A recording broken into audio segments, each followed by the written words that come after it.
Clara Hensley had always felt like a bird in a gilded cage. Born and raised in the small Appalachian town of Fairview, Virginia, she knew every winding dirt road, every creaking porch, and every neighbor's peculiar habit.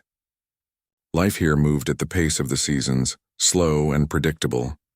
Spring brought the scent of wildflowers and fresh rain, summer the heavy heat and buzzing cicadas, fall the crimson leaves and apple harvests, and winter the quiet hush of snow blanketing the hills.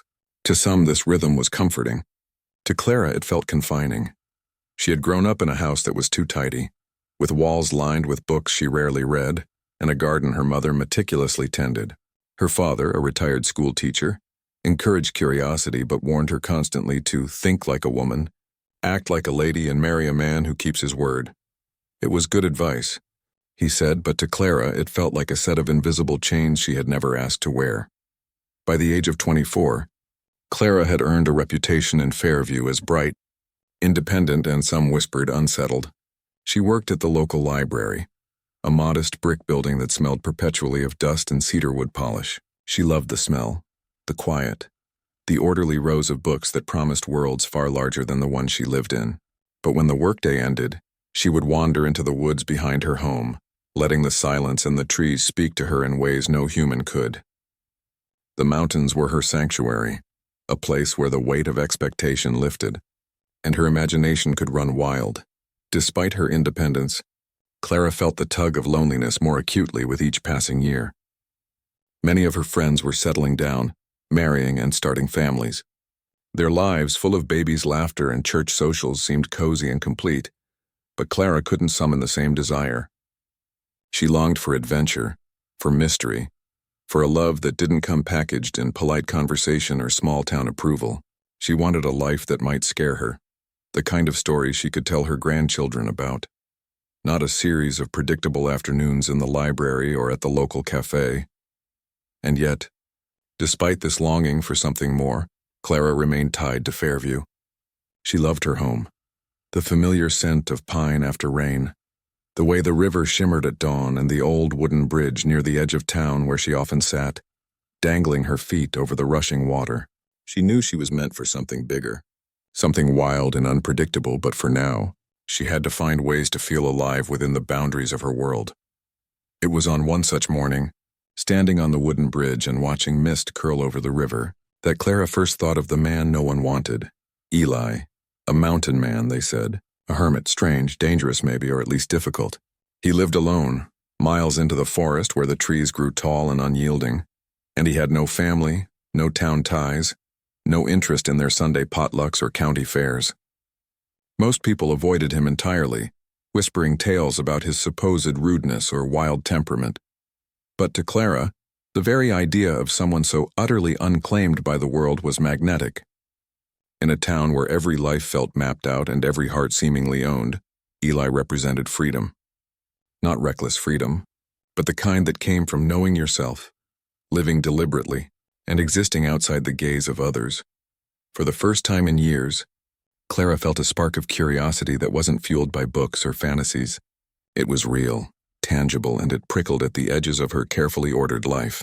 Little did she know, her fascination would soon pull her into a story far bigger than Fairview, far more dangerous, and far more beautiful than anything she had imagined while standing on that quiet wooden bridge. Eli Walker was everything the town of Fairview whispered about, and yet nothing like what they imagined. He lived deep in the Blue Ridge Mountains, in a cabin perched on a ridge where the wind swept through pines like a restless spirit. To the townspeople, he was a figure of suspicion. A man who didn't attend church, didn't socialize, and didn't seem to care about the norms that everyone else obeyed. Stories grew like ivy around his reputation. He was dangerous, perhaps a little unhinged, they said. Some claimed he had wild eyes, others that he kept strange animals. No one knew for sure because no one went near him. The truth was simpler, quieter, and far stranger. Eli was meticulous, thoughtful, and deeply private. He had chosen solitude not out of anger or bitterness, but out of necessity. Life had not been kind to him. He had lost his parents young, raised himself among the mountains and rivers that ran like veins through the land, and had learned early on that the world was harsh and people even harsher. His cabin was a refuge, built with his own hands from timber harvested from the surrounding forest. Every plank, every beam, Every nail was deliberate, a testament to a life spent creating order from isolation. Eli's days followed a rhythm dictated by the sun and seasons. Mornings were for chores, chopping firewood, tending a small vegetable garden, mending tools. Afternoons were for exploration, checking traps, observing wildlife, or hiking along trails only he knew. Evenings were quiet, a mix of reading, whittling, and tending to projects that no one would ever see. Outsiders assumed loneliness, but Eli had a companion in the land itself, the wind, the trees, the river's constant murmur. To him, the mountains were alive, and in return he cared for them, leaving no trace of harm behind. Despite his solitude, Eli was far from cold. He had a gentleness, a subtle humor, and an intelligence that one noticed only if given the time. Yet over the years, this side of him had remained hidden. People avoided him, or worse, judged him. To the town, he was an enigma. To him, the town was a web of expectations he had no desire to entangle himself in. Their worlds finally collided one crisp autumn morning. Clara had wandered farther than usual into the mountains, following a narrow path that twisted through amber leaves. She was searching for wildflowers she had read about in a book, and unknowingly, for something or someone more. That's when she saw him. A man crouched by a stream, hands immersed in clear water, eyes focused on repairing a small fishing line. His movements were precise, patient, almost meditative. Clara stopped a few feet away, unsure whether to call out or retreat. Eli noticed her, straightening slowly, wary but not hostile. His eyes, a piercing shade of blue that seemed to reflect the sky itself, studied her for a moment before he spoke in a low, calm voice. "Lost?" Clara shook her head, though the word felt inadequate. "Exploring," she said, offering a small smile. He nodded once, returning to his task, and yet something about the brief exchange unsettled her in the most thrilling way. Here was a man entirely untethered from the world she knew, a living paradox of strength and solitude. Clara felt the first tug of curiosity that wasn't about the landscape around her, but about the person who had mastered it. Over the next few weeks, she found herself returning to that same stream. They spoke little at first, sharing the space rather than words. Gradually, however, trust grew. Eli began answering her questions, sometimes with humor, sometimes with quiet reflection. Clara realized the rumors were absurd. Eli was neither dangerous nor wild in the way people claimed. He was simply himself, unafraid, uncompromising, and utterly misunderstood. For Clara, meeting Eli was like discovering a new horizon. For the first time, she understood that life beyond Fairview wasn't just a dream. It existed raw and untamed in the mountains, and in the man who had claimed them as his home. And she had no idea how profoundly he would soon alter the course of her own story. As autumn deepened, the mountains around Fairview turned brilliant shades of gold and crimson, and Clara found herself drawn more often into Eli's world. What had begun as curiosity became ritual. She would leave the town behind, slipping along hidden trails and over rocky ridges until she reached the small clearing by the stream where Eli worked. At first, their interactions were tentative. Clara would sit on a moss-covered rock, watching Eli tend his nets, whittle a piece of wood, or check the traps he had set for rabbits and squirrels. She spoke little. He spoke even less. Words felt unnecessary. Their bond, fragile and delicate, existed in shared silences, in the way the wind rustled through the trees above them, and in the unspoken acknowledgement of each other's presence. But as the days passed, curiosity gave way to a quiet intimacy. Clara began asking questions about his life, about the mountains, the animals, and the cabin he had built himself. Eli answered slowly, carefully, as if testing whether she could handle the truth of his solitude. There was a cautious pride in the way he spoke, a deep respect for the land and its rhythms, and Clara, in turn, found herself opening in ways she never had in Fairview. She told him about her dreams, her frustrations with the expectations placed on her, the books she loved, and the sense of restlessness she carried like a secret. Yet tension lingered between them, unspoken but persistent. Clara knew the town would never approve. People whispered about Eli, painting him as dangerous or strange. If they knew she was spending hours in the mountains with him, their judgment would be relentless. She feared their voices, but more than that, she feared the uncertainty of loving someone so different, someone who had built a life entirely on solitude. Could a man so self-contained share his heart? Could she share hers without losing herself in the process? Eli, for his part, was wary as well. He had spent years alone, finding comfort and clarity in isolation. Opening up to Clara was both thrilling and frightening. He recognized something rare in her, not only curiosity and intelligence, but courage and patience. She did not recoil at the forest wildness or at his quiet intensity. She listened, observed, and respected the boundaries he had set for himself. Yet even he could not deny the growing connection between them. The way her laughter brightened the cabin's shadowed corners, the way her presence seemed to fill the spaces he had long kept empty. Their courtship was slow, deliberate, and unconventional. There were no candlelit dinners, no romantic dances. Instead, they shared quiet mornings by the river, afternoons gathering firewood, and evenings under the stars, talking about the world beyond the mountains. Occasionally, Clara would bring small gifts from town, a jar of honey, a knitted scarf, a book she thought he might enjoy. Eli accepted them with a reserved gratitude more expressive in gesture than in words. Despite the growing warmth, fear lingered. Clara worried that falling for Eli meant stepping off a cliff, leaving behind the safety of the town she knew. She feared judgment, the possibility of heartbreak, and the unknowns that came with a life so different from the one she had planned. And Eli, though less verbal about his worries, felt the pressure of history and habit. He had learned to rely on no one but himself, and now he was being asked to trust someone else with the quiet corners of his heart. Still, despite the tension, the pull between them was undeniable.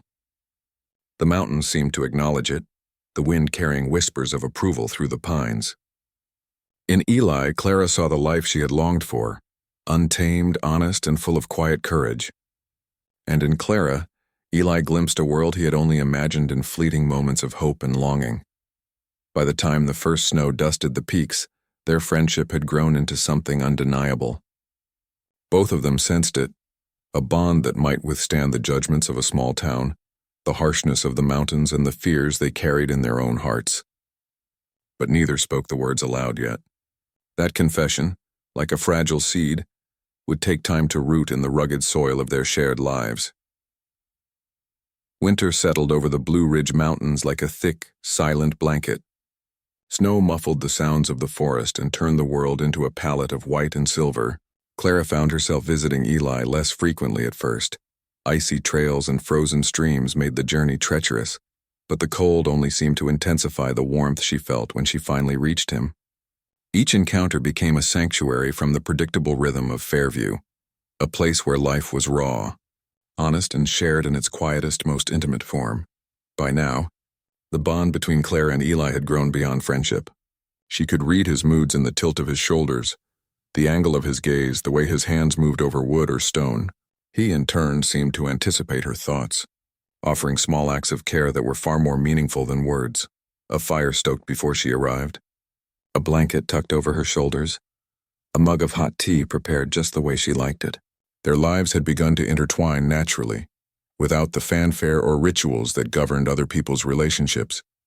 Yet the decision to marry was far from simple. Clara wrestled with fear and doubt. Could she leave Fairview entirely for a life in the mountains? What would her family think? Would she be able to handle the isolation, the hardships, the unpredictability of Eli's world? But beneath the fear, there was something stronger, a deep, undeniable love, and the realization that she had never felt fully alive until she had stepped outside the confines of the town she had always known. Eli's own hesitation was quieter, but no less intense. He had spent decades perfecting the art of solitude. He had built a life on independence, self-reliance, and a careful rhythm that required no compromise. Yet every time Clara appeared at the edge of the forest, bringing light and laughter into his cabin, he felt a part of himself he had long thought lost begin to return.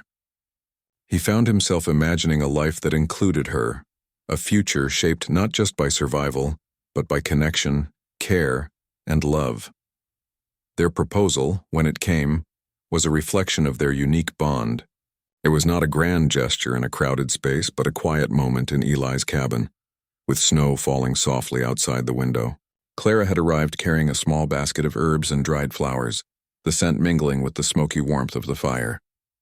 Eli, who rarely spoke of his feelings directly, took her hands in his and simply said, "I don't want to spend another winter without you." There was no hesitation, No question of whether this was right or safe.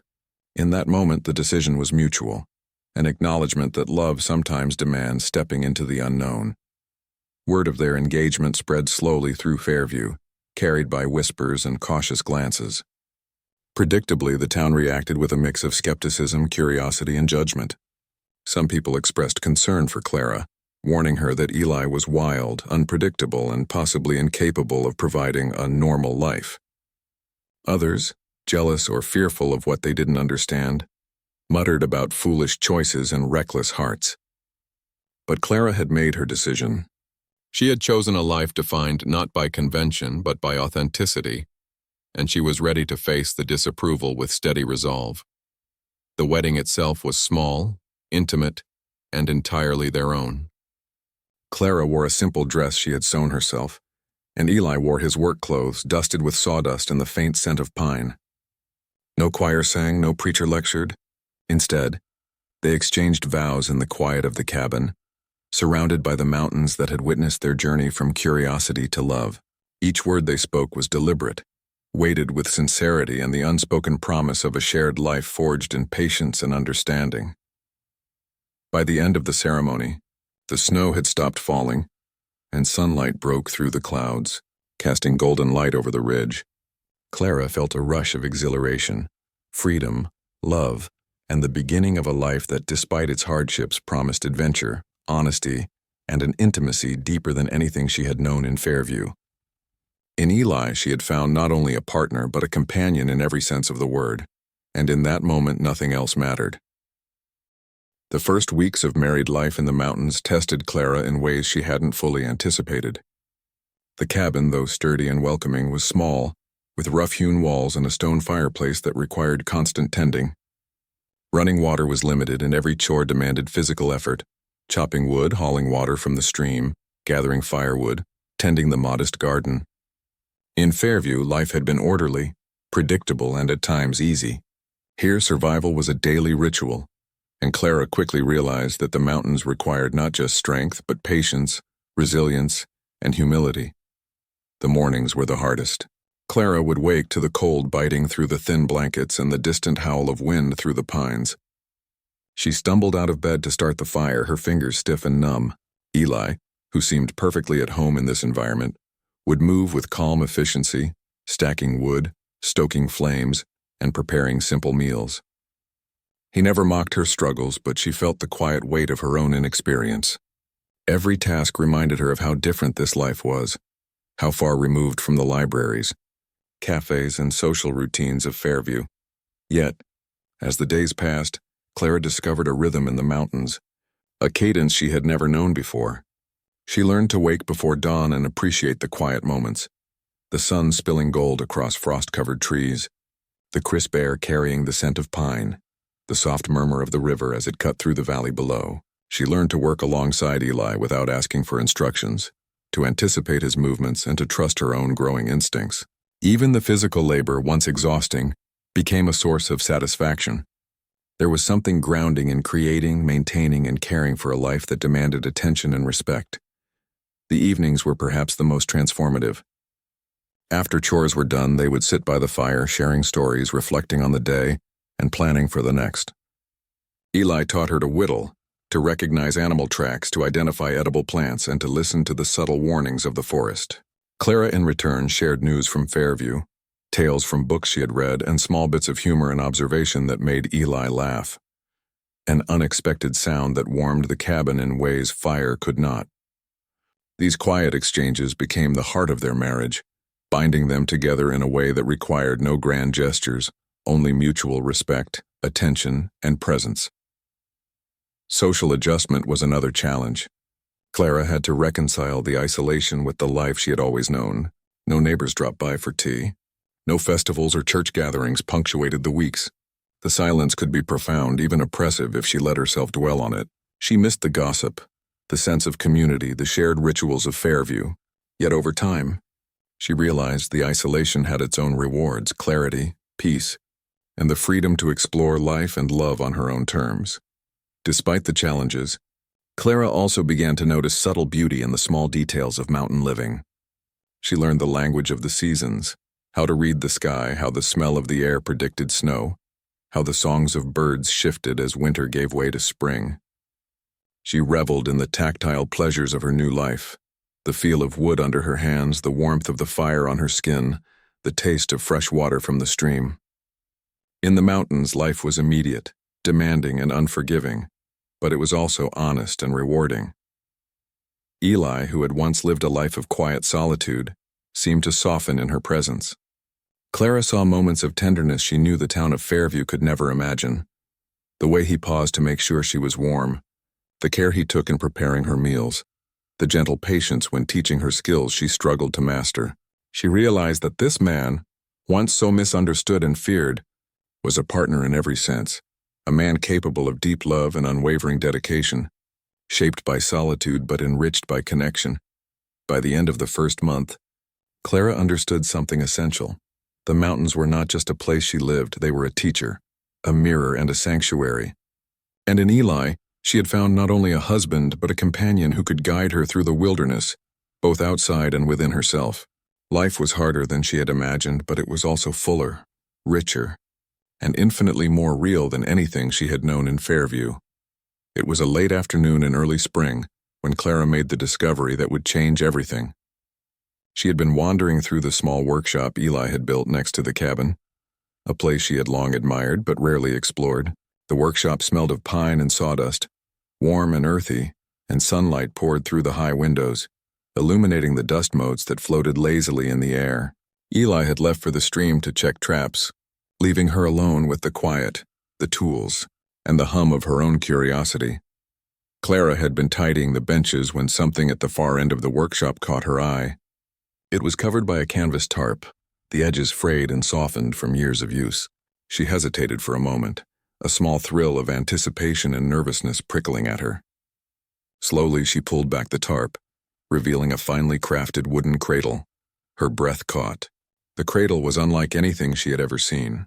Smooth, polished oak with delicate carvings of forest animals along the sides, deer, foxes, and birds, all rendered with astonishing detail. The craftsmanship was meticulous. Every curve and joint reflected hours, if not months, of patient labor. The wood itself seemed to glow in the late afternoon light, warm and alive, as if it held the mountain spirit within it. Clara's mind raced. She knew Eli had spent long hours in the workshop, but she had never imagined this. The cradle was not just a project. It was a declaration, a secret hope he had been nurturing quietly, a piece of himself he had built for someone he intended to love in ways beyond the present. She ran her fingers over the carvings, tracing the gentle lines, feeling the care embedded in every detail. When Eli returned, she was still standing there, her hands hovering over the wood as though afraid to disturb it. He looked at her, expression unreadable, until she finally spoke, her voice a mixture of awe and disbelief. You made this?" He nodded slowly, his usual reserve softened by a hint of vulnerability. "I've been working on it for a while," he admitted. "I didn't want anyone to see until it was ready." "Ready? For what?" Clara asked, her heart pounding. Eli took a deep breath, leaning against the workbench. "For a child. For our child." The words hung in the air, tender and heavy, and Clara felt a rush of emotion she had not expected. The man the town had feared, the recluse they had avoided and whispered about, had been preparing for a life filled with love, patience, and hope all along. He had imagined a future that included her and someone else, someone tiny, fragile, and completely dependent on the care of two people who would give everything to protect and nurture it. Clara felt tears prick at her eyes. I had no idea," she whispered. "I wanted to wait until it felt right," Eli said softly. "Until I knew you were ready. Until we were ready." In that moment, Clara understood the depth of his love and thoughtfulness. His solitude had never been emptiness, it had been preparation, reflection, and planning. The cradle, in its quiet beauty, was more than a piece of wood. It was a testament to his patience, his dreams, and the life he was building with her in mind. She reached out, touching his hand over hers, and he took it without hesitation. They stood together in the workshop, surrounded by the smell of sawdust and the soft glow of the late sun, holding hands above the cradle. It was as if the mountains themselves had paused, acknowledging the secret that had been kept. the promise that had been made. For the first time, Clara truly saw Eli, not the hermit, not the wild man the town feared, but the man who had quietly prepared for love, for family, for the future, and in that realization, she felt a profound sense of belonging not just to him, but to the life they were beginning to build together in the mountains. The days that followed Clara's discovery of the cradle were quiet, but charged with unspoken emotion. Every glance they shared seemed heavier, weighted with understanding and a sense of something unspoken yet profoundly felt. The mountains, which had already shaped their lives, seemed to hold their breath, as if waiting for Eli to finally explain. Clara wanted to ask questions, to hear the story from his own lips, but she also sensed that he needed the space to speak in his own time. It was a crisp morning, the kind where frost clings stubbornly to every branch and the river runs with a muted, glassy clarity. Clara found Eli in the workshop again, carving delicate vines along the cradle's edge. She watched him work, mesmerized by the precision of his hands and the quiet intensity of his focus. The silence stretched between them, comfortable yet expectant, until finally, Eli set his tools down and leaned against the bench, eyes fixed on the intricate carvings. "I suppose you want to know," he said quietly, and Clara nodded, feeling a flutter of anticipation. Eli's voice was low but steady. "I never wanted to be misunderstood, Clara. People think I live out here because I can't connect, because I'm strange. But the truth is, I've always known exactly what I wanted. I just had to prepare for it." Clara tilted her head, encouraging him to continue. "I built this cradle," he said, gesturing toward the polished wood, "because I've always hoped for a family. I've dreamed of a child, someone I could raise with care, patience, and love. But I didn't want to rush. I didn't want to settle for anyone or anything less than what I could give and what they deserved." Clara felt her heart tighten. She had suspected tenderness in Eli, glimpsed it in fleeting gestures, but to hear it spoken aloud was something different altogether. "I've been waiting," Eli continued, "for the right person to share that life with. Someone who understands that love isn't just words or appearances or what other people think. Someone who is willing to work, to struggle, and to build something real together. When I met you, Clara, I realized I didn't have to wait any longer." Tears welled in her eyes. The cradle, once simply a beautiful object, now carried the weight of his life's intentions, of his hopes and dreams, of the care he had put into every painstaking detail. She could see him as he truly was, a man who had chosen solitude not out of bitterness but out of love, foresight, and patience. "Eli," she whispered, her voice trembling, "all this time I thought, I don't know. I thought you didn't need anyone." "I didn't," he admitted softly. "Not until I found you." He reached out, brushing a strand of hair from her face, his touch gentle, grounding. "This cradle is more than just wood. It's a promise to a child, to you, to the life I hope we'll have together. I wanted you to see it, to understand that I've been building something long before we even spoke of marriage, long before we dreamed of this life."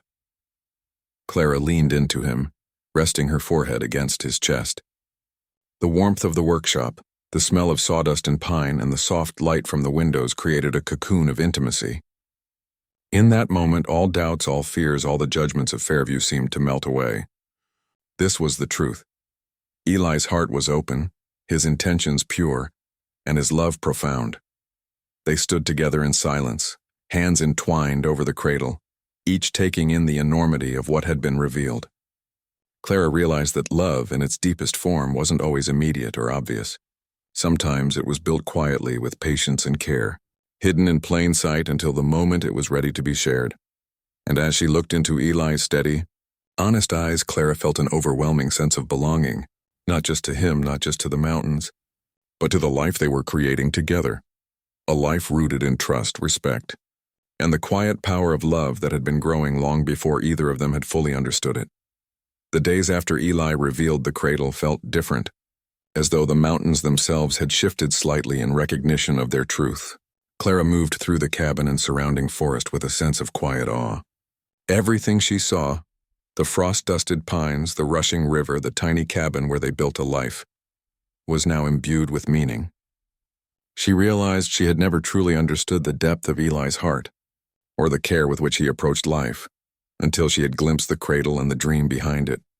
Trust, Clara discovered, was not instantaneous. It grew slowly like a sapling pushed up from the forest floor, nourished by patience, attention, and time. In Eli, she saw a man who had spent years constructing not just a cabin, but a life capable of love, capable of holding another human being safely and tenderly. The cradle had revealed the careful, deliberate person beneath the rough exterior, and she found herself letting go of fears she hadn't realized she carried. Fear of isolation, fear of judgment, fear of loving someone so different.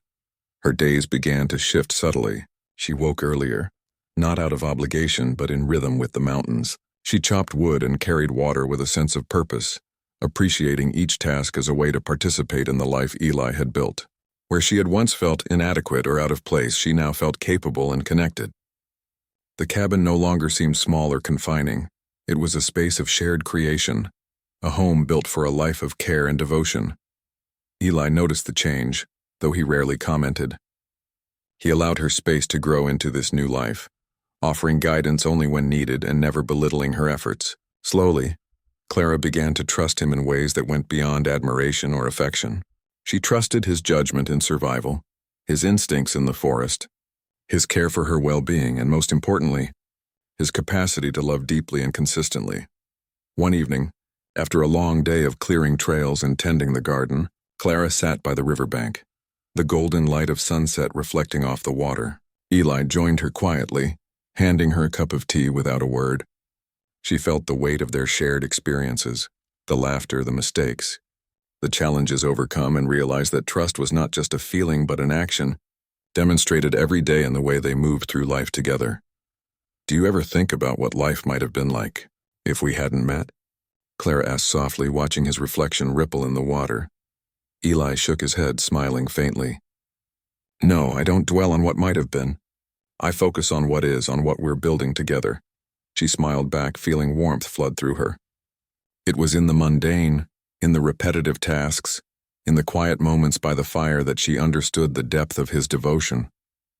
She trusted him not because of promises or words, but because of the life he had shown her, a life grounded in patience, consistency, and deliberate care. In the following weeks, Clara's trust deepened further as they prepared the cradle together. She sanded its edges, helped apply the finishing touches, and even carved a small symbol of her own into the wood, a tiny wildflower on the inside panel.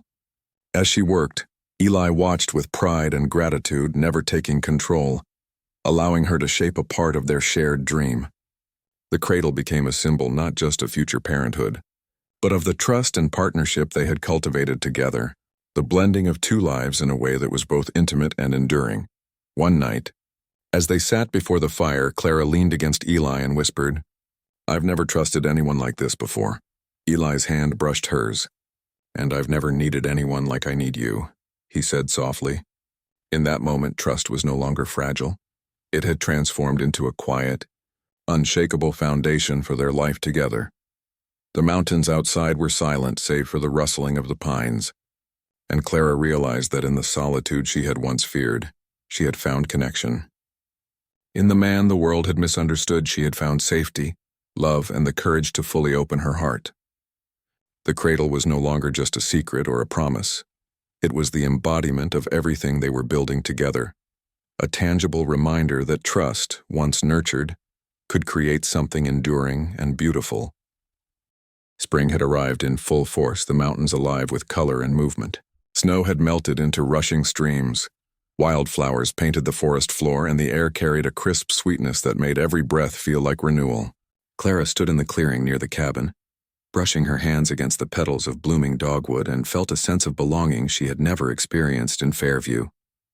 The world she had left behind seemed distant, almost unreal, compared to the life she was building with Eli. The cradle, now finished and polished, stood in a corner of the cabin, bathed in morning sunlight.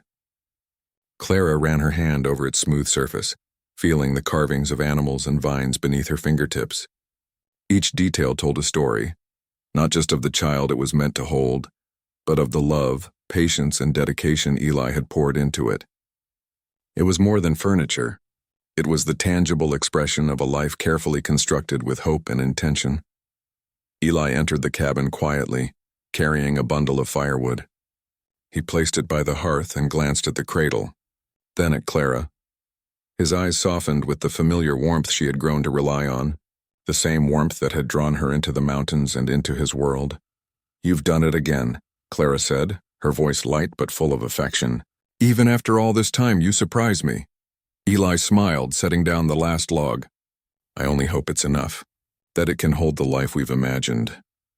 Clara crossed the room and took his hand, feeling the rough calluses and the steady strength in his grip. "It's more than enough," she said softly. "Because it's not just the cradle. It's you, it's us. Everything we've built together." He pulled her close, resting his forehead against hers, and for a long moment, the quiet cabin was filled with nothing but the sound of their breathing and the distant murmur of the forest. In that intimacy, Clara understood something profound. The mountains had not been a prison, the isolation not a hardship, and the whispers of Fairview not a warning. They had all been preparation. They had shaped her, molded her patience and courage, and brought her to a man who understood love in its deepest, most enduring form. Life in the mountains was still hard. There would be long days of work, harsh winters, and challenges that tested both body and spirit. But Clara no longer feared them. She had learned to trust, to adapt, and to embrace the unpredictability of a life built on authenticity rather than convention. And she had learned, more importantly, that love, when nurtured patiently and honestly, could become the foundation for everything. Over the following weeks, Clara and Eli continued to settle into their life together. They prepared the cabin for a new season, planted vegetables in the garden, and walked the trails hand in hand, talking about the future. Each moment was imbued with shared purpose, the quiet joy of partnership and the anticipation of the family they hoped to create. Clara's fear of judgment faded, replaced by pride in the life they had carved out with their own hands. One evening, as the sun dipped behind the ridges, painting the sky in shades of rose and gold, Clara sat by the cradle and whispered a small prayer of gratitude. Not just for the child who would one day rest there, but for the journey that had brought her to this place, for the man who had revealed the depth of his heart in such a tangible, enduring way, and for the mountains that had taught her resilience, trust, and love. Eli joined her silently, wrapping an arm around her shoulders. They gazed at the cradle together, their hands intertwined, hearts aligned. In that moment, Clara knew the life they were building was exactly what she had dreamed of. Not safe, not conventional, but profoundly, irrevocably theirs. The town of Fairview, with its whispers and judgments, seemed a distant memory. Here in the mountains, Clara had found freedom, love, and belonging. The cradle, finished and waiting, was no longer just a symbol of the future. It was proof that patience, trust, and quiet devotion could create something enduring and beautiful. And together, they were ready to fill it. Summer had settled over the Blue Ridge Mountains, turning the forest into a tapestry of green, gold, and wildflower colors. The air was warm, alive with birdsong, and the river sparkled under the midday sun. Clara stood in the cabin doorway, holding a basket of freshly picked herbs, and paused to take in the view. Every ridge, every tree, every winding trail had become part of her life, and in a way part of her soul. She had come to the mountains as a woman searching for freedom, curiosity, and something beyond the ordinary. Now she had found a home, a partner, and a future she could never have imagined in Fairview. Inside the cabin, the cradle remained at its place of honor, polished to a soft golden sheen. Clara had spent the morning rearranging the small room, adding blankets, hand-sewn pillows, and a tiny mobile of carved forest animals Eli had gifted her weeks ago. The cradle, once a symbol of hidden dreams and patient hope, now seemed to pulse with promise, a promise of life, of family, and of love realized in tangible form. Eli returned from checking the traps, his hands dusty with soil and a faint scent of pine lingering on his coat. He paused when he saw Clara by the cradle, and a quiet smile spread across his face. "It's ready," he said simply. Clara turned to him, her eyes shining. "Not just ready," she said softly. "Perfect." He approached, kneeling beside her, and took her hand in his. "I never could have imagined it would feel like this," he admitted, his voice carrying a rare vulnerability. "I thought solitude would be enough for me. I thought I could be happy alone. But with you, with us, it feels complete." Clara leaned her head against his shoulder. "It's been a journey, hasn't it? From curiosity to trust, from fear to love. I never would have believed I could feel this at home anywhere, let alone here, in the middle of the mountains. The cabin was quiet except for the soft creak of the floorboards and the whisper of the wind outside. It was a calm, almost sacred moment, the kind that only comes when life feels aligned and whole. Clara realized that the mountains, Eli, and even the long path of challenges they had faced together had all been necessary. They had shaped her courage, strengthened her trust, and deepened her love. Days turned into weeks, and with each passing day, Clara felt the mountain's rhythms settle into her very bones. She rose with the sun, worked alongside Eli, and found joy in the simple tasks that sustained their life. The isolation she had once feared now felt like a sanctuary, a space where she could grow, love, and imagine a future unbound by the expectations of others. And then, one golden morning, the mountains delivered their next miracle. Clara awoke to the soft cries of a newborn, tiny and perfect in the cradle Eli had built. The moment was quiet, intimate, and sacred. Eli held the child gently, awestruck as Clara watched with tears streaming down her face. Years of patient dreaming, of solitude, of careful preparation had led to this, a life made tangible in the warmth of their child's first breath. Eli looked at Clara, his eyes brimming with emotion. "We did it," he whispered. Together, Clara reached out, taking both of their hands in hers. "Yes," she replied, her voice steady despite the tears. Together. The cradle, once a secret, had become a vessel of hope, love, and new beginnings. In its curves and carvings lay the story of a man misunderstood by the world, a woman who dared to follow her heart, and the life they had built in the mountains, a life rooted in trust, patience, and devotion. As the sun poured golden light through the cabin window, Clara knew that everything she had sought, freedom, adventure, love, family, was here in this cabin with Eli, and in the mountains that had witnessed their journey.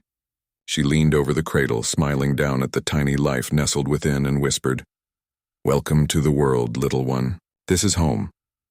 Outside, the mountains stood silent and eternal, guardians of a life patiently built, a love fully realized, and a family beginning its first chapter. For Clara and Eli, and for the child in the cradle, the world was wide and full of possibility, and they were ready to meet it together.